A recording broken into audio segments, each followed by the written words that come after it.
আজকে যদি মারা যান কালকে সন্ধ্যার আগে আপনার আমার দাফন কাফন হবে। আজকে যদি মারা যান কালকে সন্ধ্যার আগে দাফন কাফন হবে। আল্লাহর কোরআন বলতেছে ওমা তাদরি নাফসুম বিআইয়ি আরদিন তামুত, বান্দা কোন হালতে কোন জায়গায় কোন অবস্থায় মারা যাবে আল্লাহ ছাড়া আর কেউ জানে না। আল্লাহ ছাড়া কেউ জানে না। আল্লাহ ছাড়া কেউ জানে না। বাজান আমার, কবরে যাওয়া লাগবে, তিনটা প্রশ্ন হবে।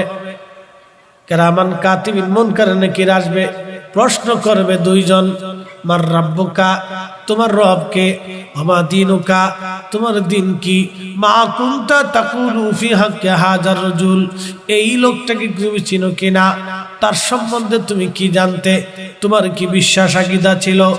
কবরের ভিতরে আমাদের নবীকে দেখা বলা হবে, এই লোকটাকে চেনো কিনা।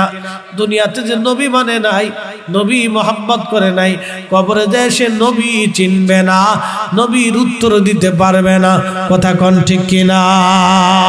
আরে কপাল পুরা, রসুলের গোলামি করে যাওয়াটাই বুদ্ধিমানের কাজ, বুদ্ধিমানের কাজ। সহেলপুরের মুসলমান ওই নবীর গোলামি দুনিয়ার থেকে করে যাওয়াটা বুদ্ধিমানের কাজ। নবীর গোলামি যারা করলো জীবনে তারা ধন্য হয়ে গেছে। আল্লাহর নবীর গোলামি যারা করছে জীবনে তারা ধন্য হয়ে গেল। পৃথিবী বিখ্যাত মুহাদ্দিস ছিলেন শাহ ওয়ালিউল্লাহ মুহাদ্দিস দেহলভী রাহমাতুল্লাহ আলাইহি। মক্কাতুল মুকাররমা থেকে রওনা হয়ে মদিনায় যখন যাইতেন পায়ের জুতা খুলতেন। ছেলেরা, ছাত্ররা, মুরিদরা বলল, হুজুর পায়ের জুতা কেন খুললেন গো আল্লাহর ওলি? বলল, বাবারে আমি মদিনায় খালি পায়ে হেঁটে হেঁটে যাব। বলে, হুজুর পাথুরি রাস্তা, শরীর ওই পাগুলি ফুসকা পড়ে ঘা হয়ে রক্ত ঝরবে, আপনি মারা যাবেন, যেতে পারবেন না। শাহ সাহেব জবাব দিল, বেটারা আমি, তোমরা কি জানো আমি কার দরবারে হাজিরা দিচ্ছি?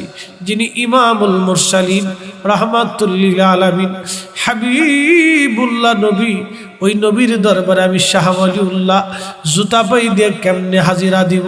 আমি খালি পায়ে হাজিরা দিব, যদিও মরে যাই যাব, জুতা পায়ে দিয়ে নবীর বাড়ি আমি যেতে পারবো না।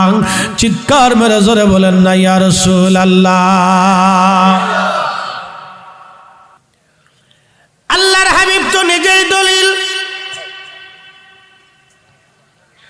গাসলুল মালাকা হানজালা গোসল ফরজ বাদ দিয়ে উহুদে চলে গেছে দলিলে না ভালোবাসায়।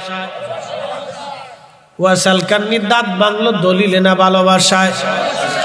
মালিক ইবনে সানানা উহুদে নবীর রক্ত পান করে জান্নাতে চলে গেল দলিলে না ভালোবাসায়।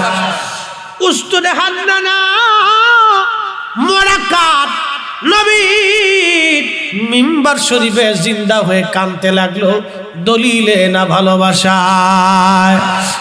সহেলপুরের মুসলমান, গায়েব কি আল্লাহকে দেখা গেল না, কিন্তু আল্লাহ আছে এটাই চির সত্য। যদি মালিক না থাকতেন তাহলে সব ধ্বংস হতো।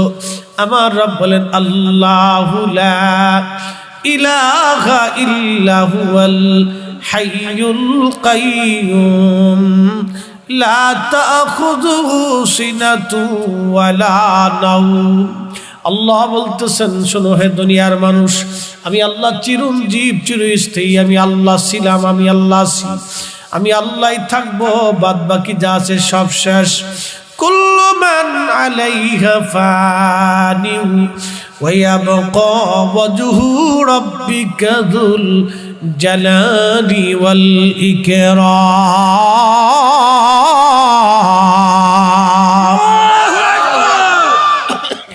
আল্লাহ বললেন, সব ধ্বংস হয়ে যাবে, কিচ্ছুই থাকবে না, সব অস্তিত্বহীন, কিছুই থাকবে না, শুধু আল্লাহ থাকবে, শুধু আল্লাহ আল্লাহ আল্লাহ আল্লাহ, কিচ্ছু থাকবে না, সব সব ধ্বংস হয়ে যাবে, সব ধ্বংস, কিচ্ছু নাই, শুধু থাকবে আমার আল্লাহ। এরপর আল্লাহ বলতেছেন, ফাবি আইয়ি আলা রাব্বিকুমা তুকাযিবান।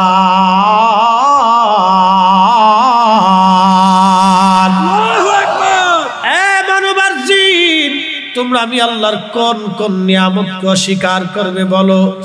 মানুষের জিন বলো কোন কোন নিয়ামতকে তুমি অস্বীকার করবে? আমি আল্লাহর এমন কোন নিয়ামত নাই তুমি অস্বীকার করতে পারবা। আসলে আপনি আল্লাহর দিকে তাকান। নাস্তিকরা বলে আল্লাহ আছে কি করে বিশ্বাস করব? নাস্তিকরা জিজ্ঞাসা করবেন, বেটারে তুমি আছো তার প্রমাণ কি? বলে আমি আছি তো, আমি দেখি, আমি চলি, আমি হাঁটি, আমি ফিরি, কথা বলি। জিজ্ঞেস করবেন তুমি যে কথা বলো, তোমার ভিতর থেকে যিনি কথা বলায় তিনাকে জীবনে দেখছনি? জীবনে ফরিদ সাহেবের সাথে কোনোদিন দেখা হলো না। কে কথা বললো, কে চোখে দেখাইলো, কে জ্ঞান দিল? যদি ফরিদ সাহেবের অরিজিনাল ফরিদি না থাকে গো, আল্লাহ তারে নিয়ে চলে যাবে। মানুষ মরে যাওয়ার পরে আমরা একটা শব্দ বলি, ইন্না লিল্লাহ, নিশ্চয় আমরা আল্লাহর জন্য, ওয়া ইন্না ইলাইহি রাজিউন, আমরা আল্লাহর কাছে আবার ফিরে চলে যাব। এর অর্থ হলো ছিলাম আল্লাহর কাছে, আবার চলে যাব আল্লাহর কাছে। মাঝখানে আল্লাহ আমাদেরকে দুনিয়াতে পাঠাইলেন। ছিলাম রুহের জগতে আর ছিলাম রেহেমের জগতে, মায়ের পেটের মধ্যে। মায়ের পেট থেকে আল্লাহ পাক আমাকে আপনাকে সুন্দর করে অবয়ব দিলেন। আল্লাযী খালাকাকা ফাসাওয়াকা ফাআদালাকা, চোখ দিলেন, আঙ্গুল দিলেন, হাত দিলেন, পা দিলেন, মাথা দিলেন, কান দিলেন, জবান দিলেন, অঙ্গ দিলেন, প্রত্যঙ্গ দিলেন, ক্ষুধা দিলেন, পেশাব দিলেন, পায়খানা দিলেন। কিন্তু মায়ের পেটের মধ্যে 7 মাস 8 মাস রইলেন। ক্ষুধাও লাগলো না, খাবারও লাগলো না, বাথরুমও লাগলো না, পেশাবও লাগলো না, গোসলও লাগলো না, ঘুমও লাগলো না। মায়ের পেটের মধ্যে ফ্যানও লাগলো না, দুনিয়ার বাতাস লাগলো না। আমার মালিক মায়ের নাভির সঙ্গে আপনার নাভির সঙ্গে আল্লাহ অ্যাডজাস্ট করে দিলেন। মা খাইলে ছেলের খাওয়া হয়ে যায়, মা ঘুমাইলে বাচ্চার ঘুম হয়ে যায়, মা অসুস্থ হলে বাচ্চার অসুস্থতা আসে, মার ঠান্ডা লাগলে ভবিষ্যতে ওই বাচ্চার নিউমোনিয়া হয়।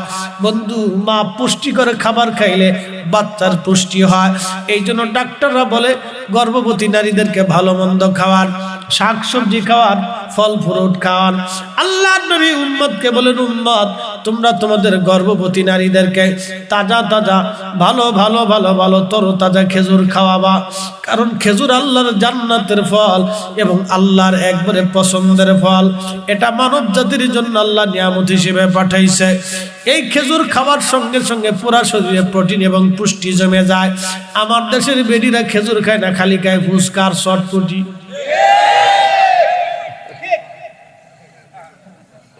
কথা খারাপ কিছু